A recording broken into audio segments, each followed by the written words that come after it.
Good morning, everyone. I'm Dustin Rawls with the Tennessee Higher Education Commission, the Assistant Director for Statewide Services, just here to help connect and serve you all in your different roles within the high school system. And so, particularly excited about today's webinar for a couple of reasons. One, we're quite excited to connect PowerSchool to Transcript Exchange to share on how those systems work well together and can work well together, so you can troubleshoot and be able to use those effectively as prescribed on your end. But I'm also personally, selfishly very excited because today's webinar, I don't really have to do anything.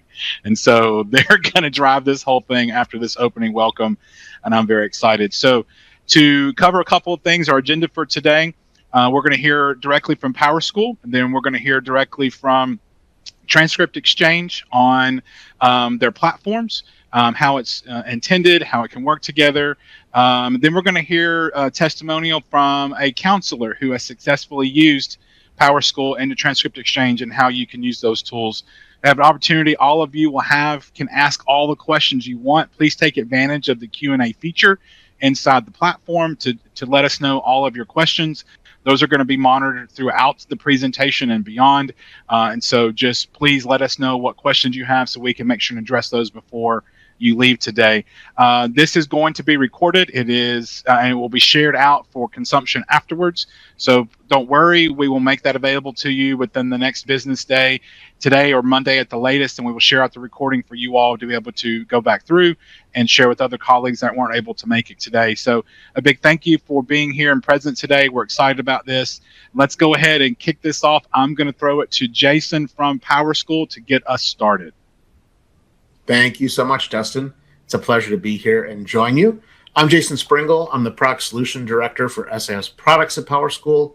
And we're going to give you a walkthrough today in my portion, just so you can see the PowerSchool side of this, about how we're going to get data out of PowerSchool SIS and over to the National Student Clearinghouse. So this is going to be a pretty easy process. We've built a custom report for the state of Tennessee to make this data extract as easy as possible. It works at the school level, so just be aware of that. And one of the nice things that I'm going to walk you through there's a whole series of selection criteria that I want to show you, and then also runtime options so you can decide and control during the export process any filters or special conditions that you would like to apply. So as you can see here on the selection side, and I'll show this again in a moment through the system documentation so you can see exactly where you could find this detail and information. There are lots of different criteria that you'd want to have in place, and this just helps list all of that as something to be aware of. And then in terms of the reporting options that we're going to walk through, again, there's several different areas of criteria that you can set and have the system remember those rules and things like that. So let's jump into the system and give you a quick look at how this is going to work.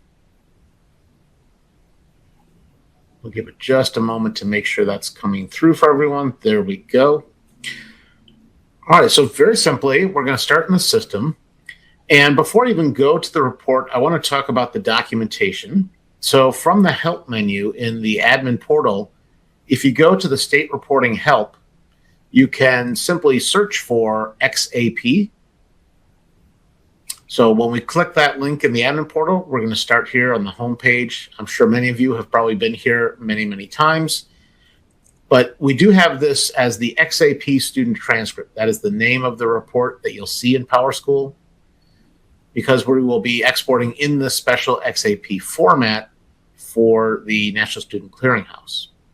So here's going to be the same things I had on my slide. I had an easy copy and paste for that we have our selection criteria.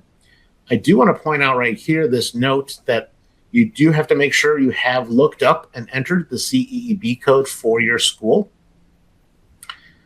You would find that and put that in on your school information screen in district office. So this is where you can see the list of all of your schools. I'm going to come in here to one of our high schools. And this is going to be all the way down towards the bottom of the page with the Tennessee specific settings. And here we can clearly see where we go ahead and enter that CEEB code. So again, there's a link in the documentation to get you to the National Clearinghouse, I'm sorry, not their site, to the College Readiness College Board site to look up your school code. In case you don't already know it, you probably do. And you just want to double check and confirm that you have that entered, since we see it is a important criteria. Okay, so it requires that that is populated.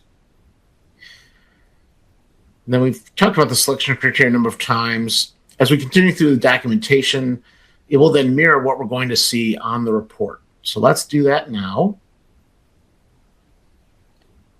So I'm simply navigating to Tennessee reports. Now, navigationally, that's going to be right here under data and reporting, and then the reports menu. And I believe this was recently updated. So that will either say compliance reports or Tennessee reports on two different servers. I saw those two different terms, but it's going to be the top listed item there. Then, of course, we will scroll down, and the XAP student transcript is right here in this section alphabetically, so it stands out. We get, again, quick reminder about the report and its description, and then we get into what's labeled here, report parameters, which is what we're talking about here when we talk about the report input. So again, do you want to run this for a selection of schools? At the top, it told us it is a school level report, so I haven't tried doing it from district office. I'd recommend doing it school by school. And then things like students to include. Do we want to include students in grade 8? And this just provides a lot of helpful additional information and context between not really having any of that here on the screen and then having a more detailed description that I think will hopefully be very helpful. So for example, this checkbox to include 8th grade. Yes, okay, we expect that to include 8th graders, but then it gives us, a little more detail. It includes students in grade 8 through 12 rather than 9 through 12. Or what is your GPA? Now this would be specific to your server and whatever GPA formulas you have added to your server. And so you can choose which of your GPA methods you would use for weighted and unweighted. And I think, again, hopefully most of these are pretty self-explanatory. You can see some of them are optional, like store codes to include. For year-long classes, do you want to include the semester grade? An important note here is that if it's selected, grade records for the desired store codes are included if there is potential credit. So that will do the nice job of filtering out, some terms where if you didn't give at least potential credit, that won't be included. So another minor detail to just have in the back of your mind on how your store grades look and whether or not you stored them with potential credit, even if you didn't store them with received credit, if that's what's happening.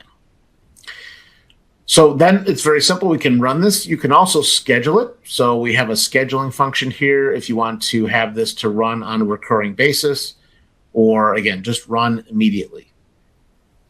Now, as you make those different changes, like all the system reports in PowerSchool, if you haven't seen this little trick before, you can check some or all of these boxes, and that will make it remember those values.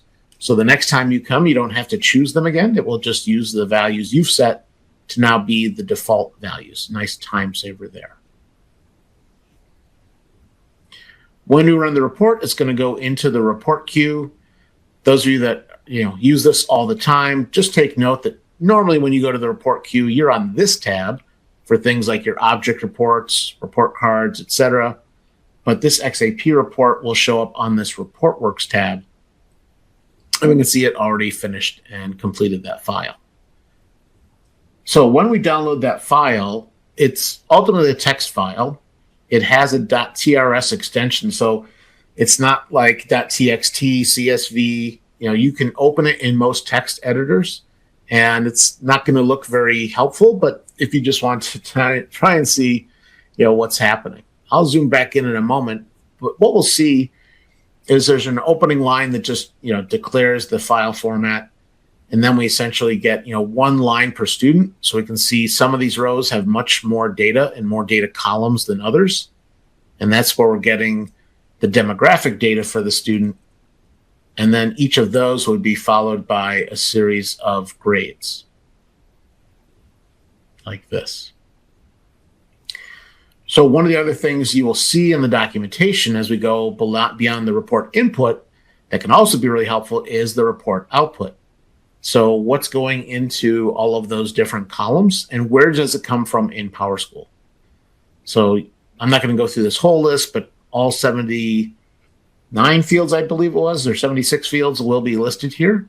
So you can see where all of that information is coming from. Now, just for readability, I used a little Excel-like program to go ahead and put them into discrete columns just to make it a little bit easier to see. So again, we're going to have those longer rows with the student. Zoom in a little bit. This is all fictitious data and not real kids. Very important to point out. And so we can see the rows that will follow. So we have our student, then we have the school and all the different grades. So we'll see the term, the grade level, and then all the grades that are being passed over in the electronic transcript format. So far, let's see, in the Q&A, no questions at the moment. That's good. It's a pretty straightforward demonstration, explanation, because of the great work, I would say, by our team to have everything done easily. As you can see, it's a very complex export format. And so it was really critical that we created this very special custom report to get the data out of the system in just the right way for the clearinghouse. So with that, I'm going to turn it over to Brendan to walk through that portion. Thank you. Excellent. Thank you, Jason. So some of you guys know me. You're actively implementing with me. Hi again. For those that don't, my name is Brendan. I'm the implementation coordinator for the Transcript Center over at the Clearinghouse. And I'm going to go over importing the data over to the transcript exchange. So overall, you guys just saw that you, the user, will use your SIS to grab the XAP file. And then where you go over to the Clearinghouse's side is once you start to upload the file to the SFTP account. Once that file is uploaded, you will be able to get your data over to FAST, as well as get electronic delivery set up and have current students and alumni order their transcripts. The actual upload process starts right here at the FTP login page. You would, in our implementation, start in a staging environment and you'd log into a created FTP inbox and first upload the file there. You would do the same in a production environment after we confirm in staging that the file was ingested properly. This is a shared account. I always like to stress this. It's a shared user account. So say you have multiple counselors at your high school or on the district level, multiple people you want to interact with this inbox. It's shared credentials, same username, same password for everybody.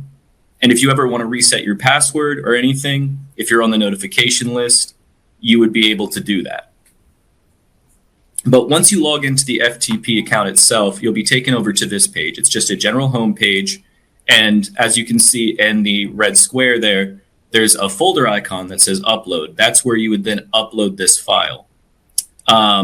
Once you select that, an upload wizard appears, and basically it just asks you to browse your PC to then select the file you pull from PowerSchool to upload through this system. Once that is uploaded, you'll receive a notification if you're on that FTP notification list, and it will then let you know that the file was processed on this end and sent over to the actual transcript center itself. And this is a standard view for anybody with partner level access. That's what you need to view the file processing log down there in the red square. And in the file processing log, you're able to see all your uploaded files, the file level errors. You can even go further. We're going to go through this in the next couple slides, the affected students. And we give you a section that helps you understand what the errors exactly are and what the resolution to those errors are, as well as the number of occurrences of those errors. If you are already an actively implemented Transcript Center school, your user administrator will be able to provide you with this access. And at the end of this presentation, you'll see there's 2 emails. You can always reach out to us and we can help you get that access as well. So once you select View File Processing Log, you will be taken over to this page right here. This is just the file processing log itself. Our example school here is Bluff City. And in this case, they've uploaded 2 files at this time. Both did fail, and they have a certain error count. You can see all of that in the red box here. It also provides you with a submission ID, which helps us on the Clearinghouse's side locate these files when we go through all the files uploaded by all the schools in Tennessee. So if you were to select under error count, I know my screenshots are a little tiny, but if you were to select the number under error count, it'll take you to our next page here, which is the submission results. Now, all of this text is just the same stuff. It's error descriptions over on the left side. And then in the middle, you have your resolutions to those errors. And then over on the far right in that box, you have the number of occurrences on the file itself.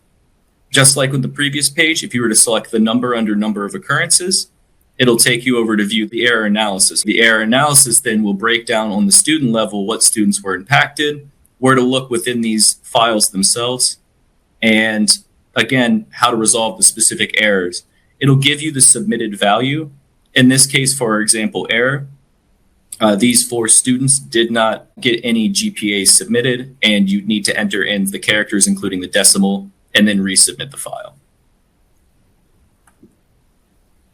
And then finally, I wanted to go over just quickly what ordering a transcript and processing a transcript looks like. I know that's not exactly what we're going over today, but this is very important to me. So once you guys are active, your students would go over to orderatranscript.com and they would be able to place their request. This goes for both current students and alumni. Once they place that request, you guys would then see over in the Transcript Center how many active orders need to be processed. You can see down there, this example school has 22 transcript orders. You have, and I want to hammer this in, you have to engage with these orders within 14 days or they will automatically cancel if no action is taken. And in this case, on the next page, you would be able to interact with those orders. You can fulfill them, you can put them on hold, you can even see what students wanted them to stay at end of term or who needs them immediately. You would be able to select on the left side the transcript itself, and you'd be able to select either fulfill or hold for grades, hold for fees, all of that good stuff. And once you select them and then select the option that you'd like, you would click fulfill. It would then take you over to the next page, which allows you to upload the transcript that you've uploaded, or if they're an alumni, upload their data to the Transcript Center to then process the request. You'd confirm the recipient's school, verify the order details, and then you'd send that order out. And I just wanted to also show an example order history just to show more of that workflow here. Once a student places it, it goes into awaiting fulfillment. It's sent over to you guys to fulfill. You guys would go through the process I just mentioned. It's 4 easy steps. You would just walk through the guided prompts. And then as soon as you guys finish processing down here, it would say that it's been approved. In this case, our example order was electronic because both this school and the recipient university both participate in the electronic exchange. So once you guys finish, it's immediately sent over for university to download and do what they need to do with it. And on that note, I'm going to toss it over to Shelly. Sounds great. I know a lot of you are probably kind of, if you were like me, I'm kind of glassed over at this point because it's a lot of stuff. And y'all have done a wonderful job presenting it. But my name is Shelly Smith. I was a counselor at Halls High School in Lauderdale County for 12 years. And I started my process of going through and trying to implement because I was drowning. And I know you counselors that are on here right now are probably feeling the same thing. I was completely drowning in transcripts and testing and graduation and grades and all the things. So whenever I heard about a solution that could help me make it easier, not only for the students, but for me, I jumped on immediately. So, one thing I'll say before I say anything else is don't give up. That's my one piece of advice. If you listen to nothing else, don't give up, because it's completely worth it in the end. We had 2 high schools in our county, and this worked for approximately 350 seniors each year. I started it in 2017, so it was with the class of 2018 that got the first benefit of this. Before that, we have no money.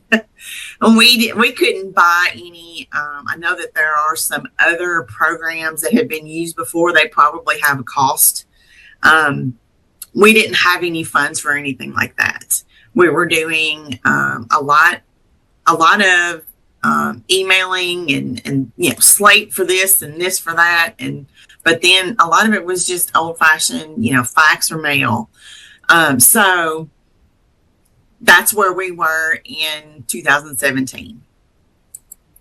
So, and I know I say this just to remind myself every day, what's our goal? Our goal as educators from pre-K all the way on up. I mean, even the little babies that start when they're 3 or 4, our goal is to get them to a successful career. And for a lot of them, that involves college. And the Tennessee Transcript Center removes those transcript hurdles, whether it is, something complicated, a fee, whatever. A lot of our students, they just would not have gone through those hurdles to be able to get that transcript sent and to be able to get to college. Sometimes it's one little hurdle that's in the way of them reaching that goal at the end and making it to college. So every day I get up and remind myself, I'm here to remove hurdles for these students. All right. So the key benefits that I see as a counselor, it's faster processing. Let me give you an example. I've had students before that are sitting at orientation. They're at their college orientation and they realize that, oops, I never sent my final transcript. So they'll call me up. I can send it immediately and that college will get it. There's no waiting for a fax to come through or an email or whatever. They do it. I click, it's gone. No more postage, which I know a lot of people, we probably don't use that very much. But when I started in 2017, I think our bookkeeper checked and we saved like $200 that year. I don't know if it was directly from transcripts going out in the mail, but I mean, it was a big impact. Students and parents can order that transcript themselves.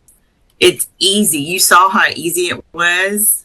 Brendan went through and it's so quick, so easy. It's not complicated at all. They don't have to know anything special to be able to request it. I've heard of some other places that ask for a driver's license number and the kids are like, I don't have one of those. How do I enter it in? This requires nothing. Their name, there we go. Their name, their high school. And it's completely free. So there is no charge for a student, a parent to send a transcript. No charge for the school to sign up for this, which, I mean, what out there is free? Nothing. In my experience. So then another thing that I can think of as a counselor, of course, when you're at the end and you have to verify those GPAs, well, guess what? You don't have to do that anymore. If you are using this, it automatically goes too fast. I had something, this was a horror story. I had something a few years ago where I accidentally typed in a 2.9 GPA instead of a 3.9. And thank goodness the student knew he was supposed to receive the Hope Scholarship, because he called me and he said, my school says I'm not getting it because I don't have the GPA. And I said, oh my gosh, I made a mistake when I entered in that GPA into FAST. That's a nightmare. No more worries about that. You can have access to this anywhere. I know as counselors, a lot of us are probably working like 11 months. We only get a couple weeks in the summer. You don't have to be tied to your computer to be able to fulfill those transcripts. He said you get 14 days. It will send you a reminder email if it's been there a few days and you know that you've got a transcript order waiting on you. Click on there and it's easy. All you have to do, he showed you the screen to be able to fulfill those is basically fulfill. I mean, it's so easy. And you can do it like it's just a few seconds.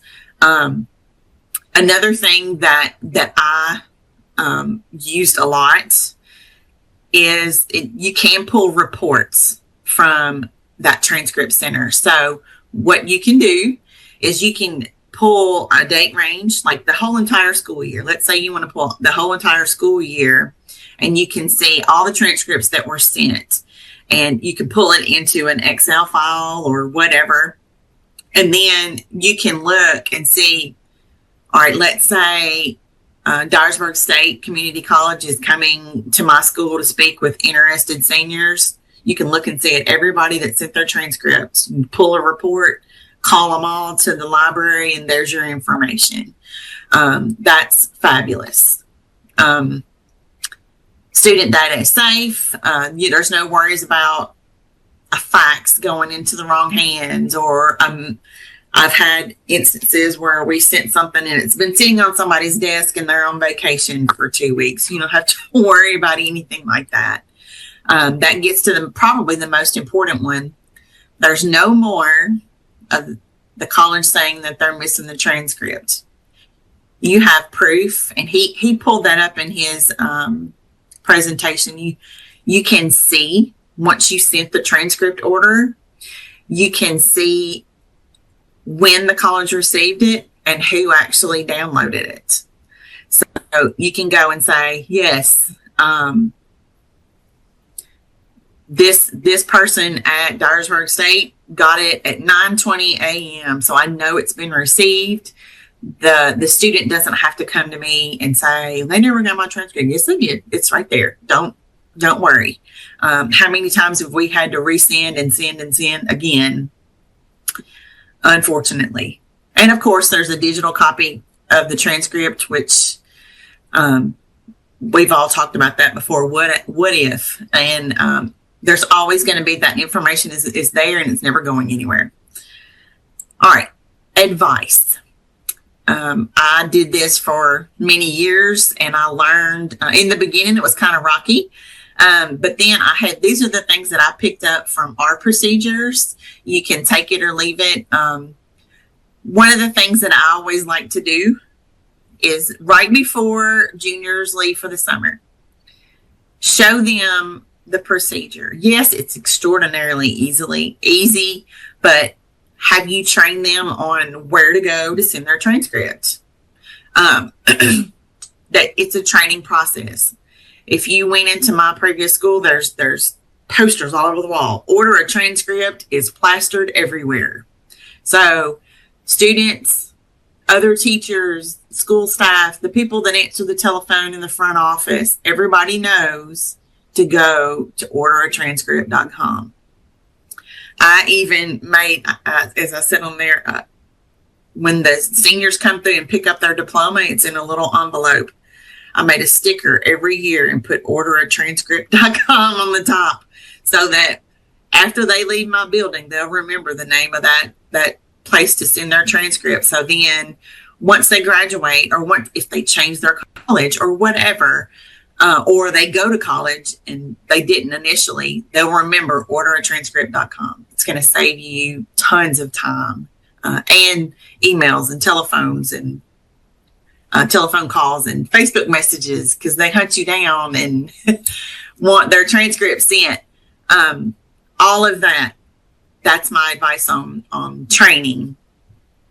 And then clean data. And I know that's pretty much what the first part of this presentation was explaining that.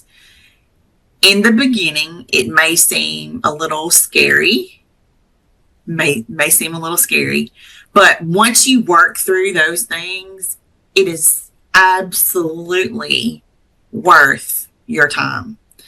But make sure that you train very well. One of the things that were my problems, and they continued each year, is blank grades.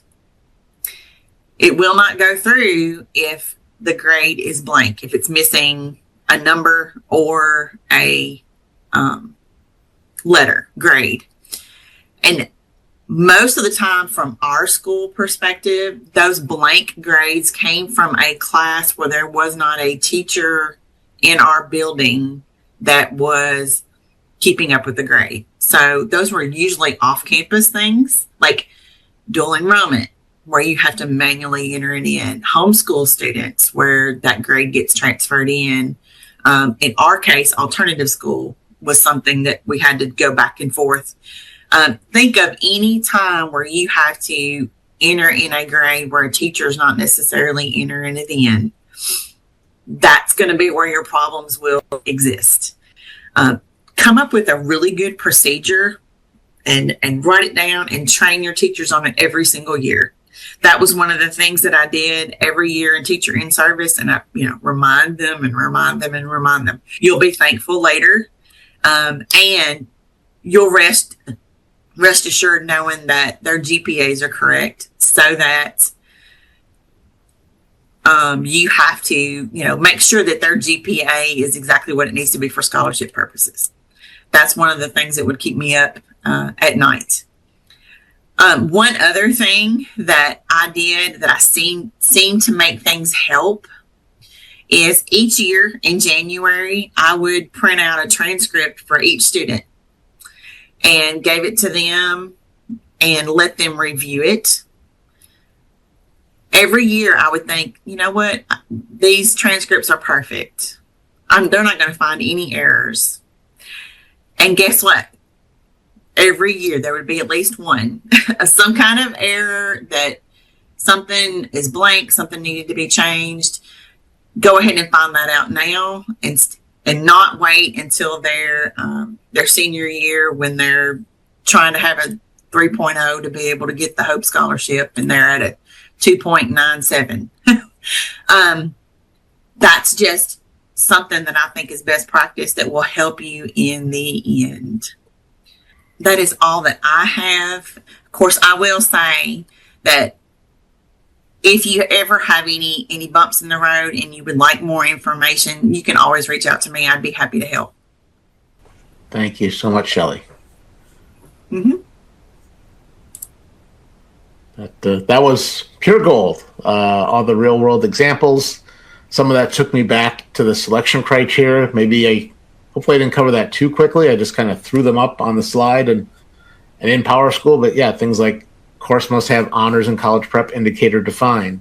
Student grade must have an alpha or percent value, exactly as you were saying, some of those troubleshooting steps. Go back to that PowerSchool documentation right from that help menu to go to your state reporting documentation and just double check that you've met the criteria that the report is looking for behind the scenes to know what data to export. Some questions have been coming in, and we've been answering those. Let me just go back to a couple of them. Maybe, Shelly, you can help us with one that I wasn't sure on. So we had the question about the class rank. And, of course, I mentioned that our documentation says that class rank is taken from the weighted GPA method that's chosen in those runtime options. But the person that entered the question had said, well, their class rank is coming from diploma type and cumulative percent, and that may not be something that the GPA method can calculate. Have you had to overcome that same challenge? We did not put rank on our transcripts or anything like that. But in PowerSchool, isn't that defined in that class rank? When you run that class rank, would it not just print from there? I'm not sure. Yeah, there's the option as you run the report to exclude from class rank. Oh, okay. And the other comment I'm not very helpful. No, that is helpful just to know that you didn't have a solution that I wasn't aware of. So again, that might be worth bringing up on our monthly calls with the state compliance team. If there's some special thing we need to be doing for Tennessee, again, maybe when we created the XAP extract, it wasn't based on diploma type, but things have changed and now it is. So, just keep our team aware of those kinds of things where we may not be meeting your needs. And can't promise there'll be a solution, but never hurts to bring it up to the team. All right. Now, we're all monitoring that Q&A inbox. Nothing is coming in new at the moment. So I'll do one more PSA before we, and yes, please continue chatting your questions, but I'm so grateful to you and Brendan both for your time, but I'm going to also trumpet Shelly. Thank you so much, because you provide an experience about where the rubber meets the road, about what users experience on their back end, about the frustrations that come up with creating this to be a working tool. And I hear some feedback sometimes that those frustrations do occur, and then unfortunately some people feel overwhelmed with the frustrations and the troubleshooting to make the file work, and then the thought creeps in their mind, it's easier to quit than to endure. So I want to echo your thoughts and your experiences. Like, listen, everyone, I am just convinced beyond a shadow of a doubt that regardless of what you're experiencing, if you're watching this live with whatever you're doing, or if you're watching back on the recording, there is always a solution. If you continue with the product and you continue refining your product until the point it will output and do what you need it to do, it will save your life, save your time, streamline your processes, will benefit you and your students, and your quality of life and what you're doing, I gotta believe, will go up. So I'm so grateful, Shelly, for you coming in and sharing your experience and your expertise on your history with this process, because it can be done, it can be successful, but just it can take a certain amount of grit to see this through to the ultimate benefit on the back end. And so I'm very grateful for you sharing that. So to your point, if there's any other questions that came in, I'm grateful for you're here. If there's no other questions that came in, and it doesn't appear that it did, thank you all so much, and thank you our presenters. Thank you for putting this together for us. Thank you for allowing us to record this so we can share this back out, so that way counselors and systems can take advantage of this tool and troubleshooting this tool. We are all very, very grateful for Dustin, that. So, sorry, before you end, yes. People have been busy typing, so we are seeing a few more questions come in. Oh, yes. They're flooding in. Okay, so one question was, how do we sign up if a school wants to use the transcript exchange? Is that one maybe for Brandon and the NSC team? Running over to Perhaps the Jesse's easiest question, way is just to but- get to. I feel like it's a paper, rock, scissors moment. You go ahead. I was just going to say maybe the easiest way is just to get in touch with me. And then I can get them in touch with you all. Dustin.rawls@tn.gov.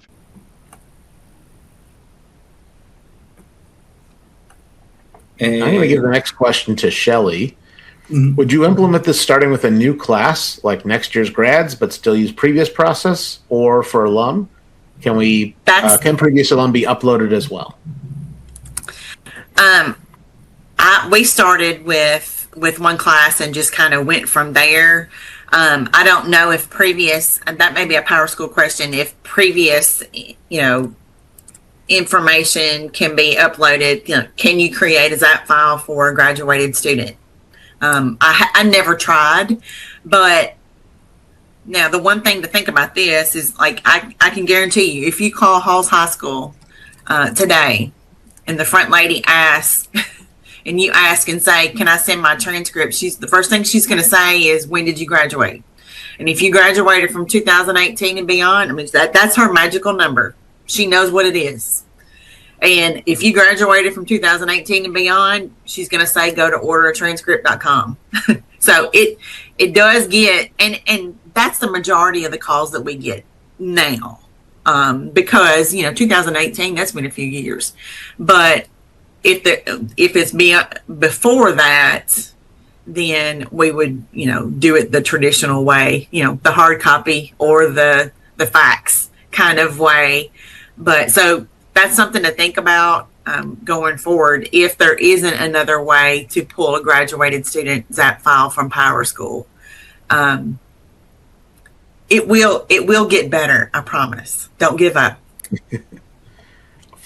Thank you, Shelly. From the PowerSchool side, one of the options is to run the XAP transcript extract for a selection of students. So you should be able to go to your graduated students, select some students, and then do the extract just for them.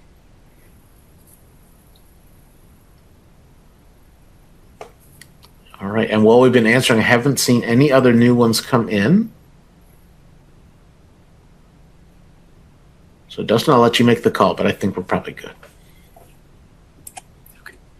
How about, should questions come up as we're heading off, or in the days that follow this up? I did drop my email address in the chat. Send me something, and then I'll share it with our friends at Clearinghouse or PowerSchool to get you answers. So if any additional questions come through, if you're back rewatching this and you get to this portion, send me those questions, and we'll make sure that they get answered. So if there's nothing else that's come through, any final thoughts for the good of the order before we pivot to the weekend? Teamwork makes the dream work. 4:30 this afternoon, pivot to the weekend.